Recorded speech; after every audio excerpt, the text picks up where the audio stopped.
Bismillah, alhamdulillah, wa salatu wa salam ala rasulillah. We will go back to the Islamic law class, Fiqh class. We are still in a chapter of funerals. And we were discussing what a person who is terminally ill should be doing. We talked about accepting Allah's decree that Allah chose this illness for him, and not to object to the choice of Allah. Everybody will die eventually, whether with a disease or no disease, right? Number two is that it is disliked for someone to wish for death if something harmful or something painful befalls that person, unless he feels it is beyond his ability to bear. Then he may make the dua, Allahumma ahini in kanat al-hayatu khayran li tawaffani idha kanat al-wafatu khayran li. Oh Allah, allow me to live if you know that living is better for me, and take me back if you know that leaving this world is better for me.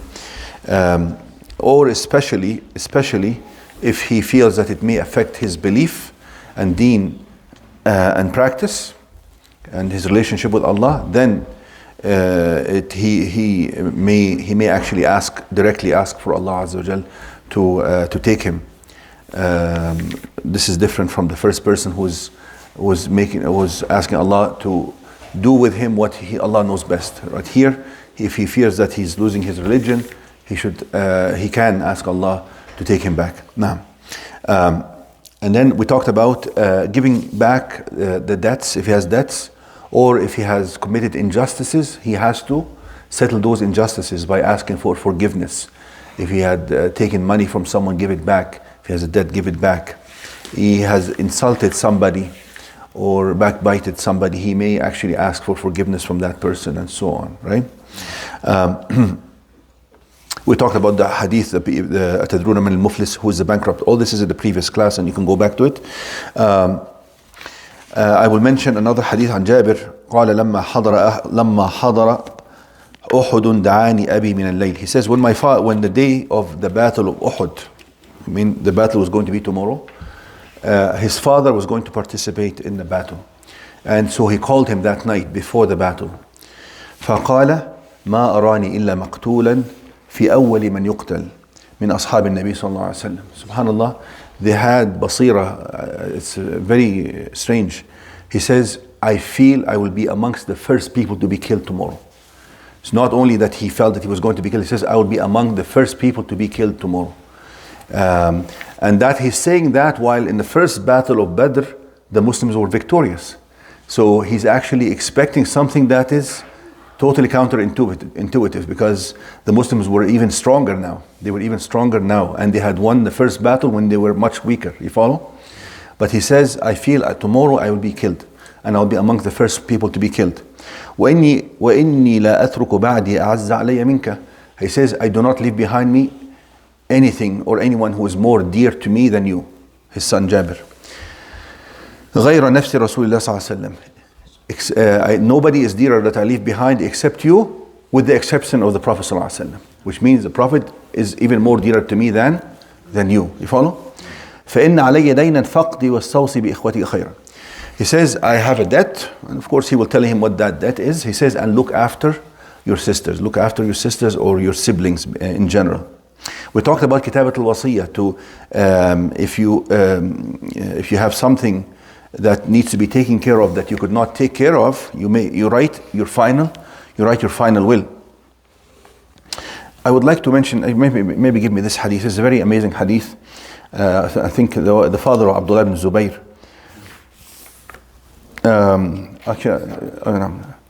the father of Abdullah ibn Zubayr,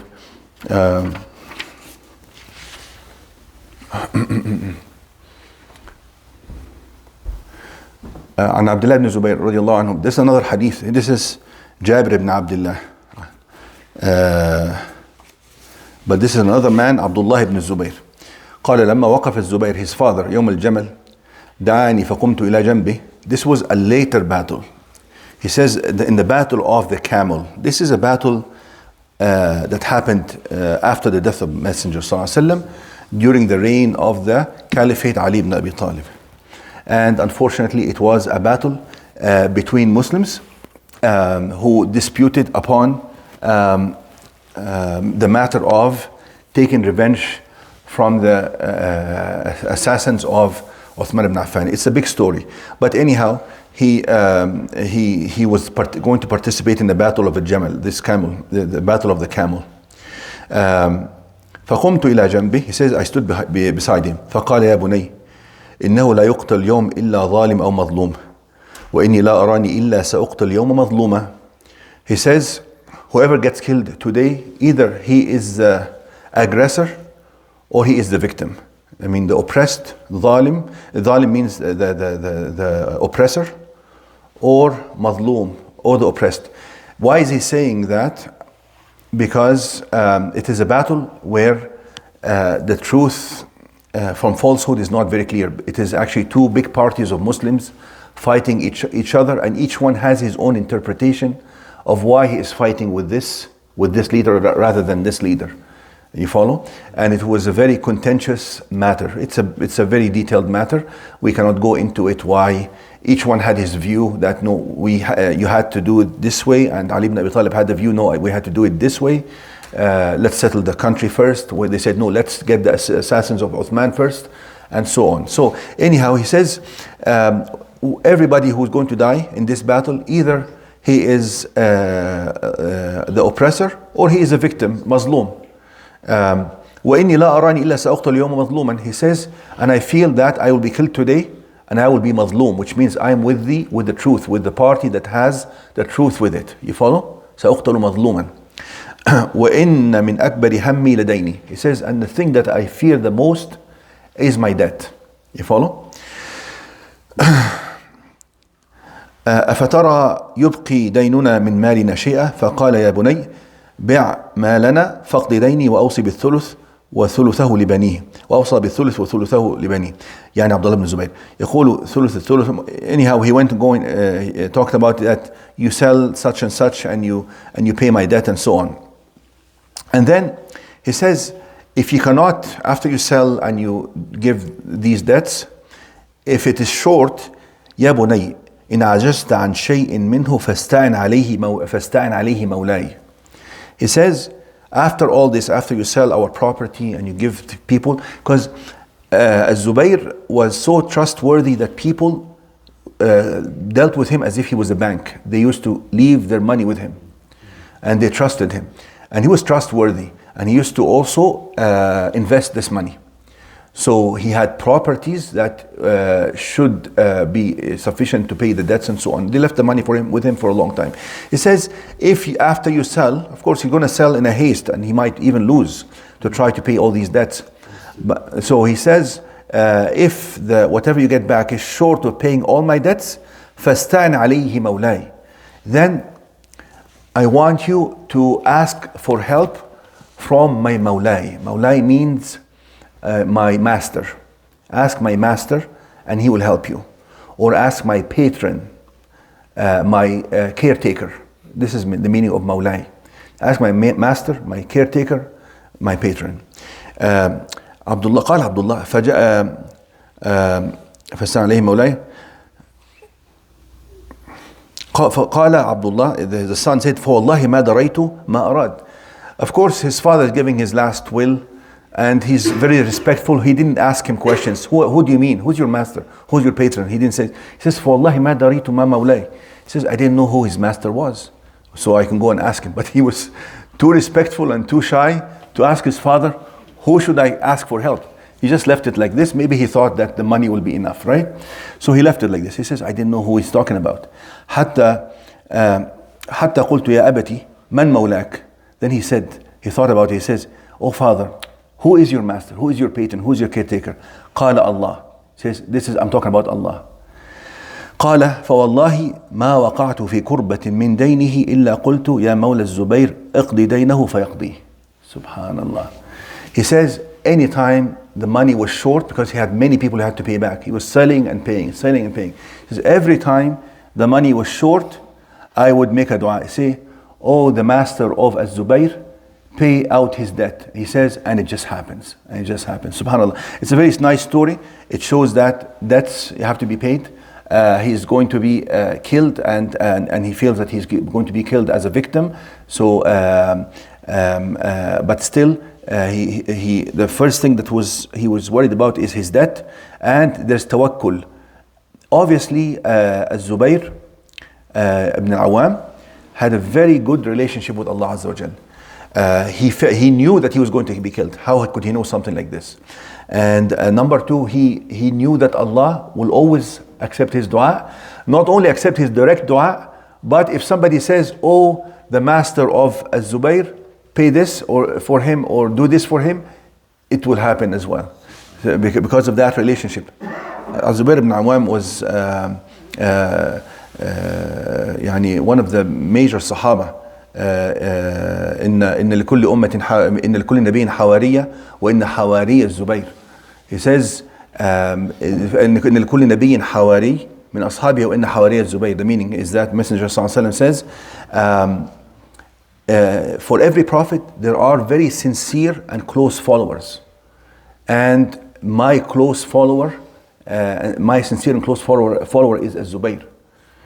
Az-Zubayr, it is mentioned, there's many stories about him, but one of them is that he actually, when the Messenger used to fast several days in a row without breaking the fast, and of course the Sahaba couldn't, you're not required to do that. We as Muslims, regular Muslims, are supposed to break our fast at sunset.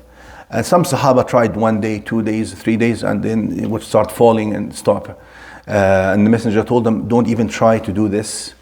إنكم لستم كهيئتي. You're not like me. إنني أبيت عند ربي يطعمني ويسقيني. He says, even when I sleep at night, my Lord is quenching my thirst and satisfying my hunger. And that is because he said about himself, إن عيناي تنامان ولا ينام قلبي. He says, when I sleep at night, my eyes fall asleep, but my heart never falls asleep. Which means his heart is continuously making dhikr, continuously in connection with Allah, and that satisfies the needs of the body. The more the heart is connected with Allah, the less the physical needs of the body. That is well known, and we see this in Ramadan. You see that when you're doing salah, doing dhikr, doing all this, and you're closer to Allah, fasting becomes easy. But try to fast outside of Ramadan. I personally have seen something when I was younger. A man who in Haram, like I went one time for Umrah, I was maybe in my early 20s, and then this man, I stayed beside him, and I stayed in there like for the last 20 days of Ramadan, and I think maybe the whole month, but at least 20 days. What happened is, this man was reciting the Quran day and night reciting the Quran. So the first 10 days when I sat with him, we would go out and eat outside and bring dinner inside and so on. But he would only eat dates and zamzam. Dates and zamzam. That's how he lived for 10 days. And then I kept on asking his son, I said, your father's not eating. He deliberately did. He says, I'm fine. He wouldn't eat. And then his son told me, wait until the last 10 days of Ramadan. I didn't know what was going to happen more than this. The last 10 days of Ramadan, and I stayed with this man day and night. He did not eat anything. He just drank zamzam. And when I asked him, how can you live? And he had energy more than the young people. He was maybe in his 50s. And he had energy more than all of us. We would sleep most of the day, but he would be awake, like sleep very, very little, 4 or 5 hours, and rest, salah, Quran, zikr, subhanallah. Yeah, and then he would say the hadith, إنها طعام طعم وشفاء سقم. Because the Messenger said that zamzam would suffice as food, if you have the yaqeen, of course. You go drink zamzam for 10 days. If you have the yaqeen, if you have the belief in the wording of the Messenger sallallahu alaihi wasallam, yes, it will work for you. But if you don't, and the weaker the iman, the less it works. It says that is the same thing. Anyhow, Zubayr ibn Awam, one time, it is mentioned that he fasted 15 days in a row without eating. 15 days he fasted, Zubayr ibn Awam. Anyhow, so he was a very close Sahabi of the Messenger sallallahu alaihi wasallam. And that was something related to what we were discussing. We'll stop here, inshallah. Yeah.